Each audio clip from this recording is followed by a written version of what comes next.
मंत्री धनंजय मुंडे हे अंजली दमानियांवर अब्रू नुकसानीचा दावा ठोकणार आहेत। मुंबई उच्च न्यायालयात याबाबत लवकरच याचिका दाखल करण्यात येणार आहे। धनंजय मुंडेंनी एक्सवर पोस्ट करून याबद्दलची माहिती दिली आहे। पत्रकार परिषद घेऊन दमानियांनी मुंडेंवर घोटाळ्याचे आरोप केले होते। त्यानंतर मुंडेंनी अब्रू नुकसानीचा दावा करणार असल्याचा इशारा दिला।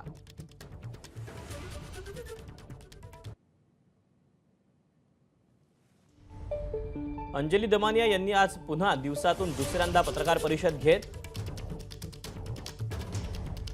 माझ्यावर खोटे आणि बेछूट आरोप केले आहेत। मी पुन्हा एकदा स्पष्ट करू इच्छितो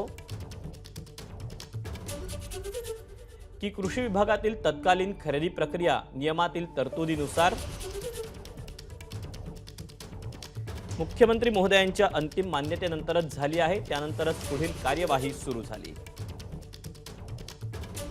यासह इतर अनेक मोघम आरोप करणाऱ्या दमानिया ताई यांच्यावर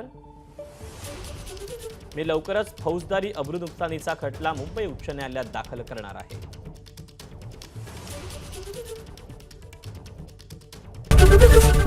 एबीपी माझा, उघडा डोळे बघा नीट।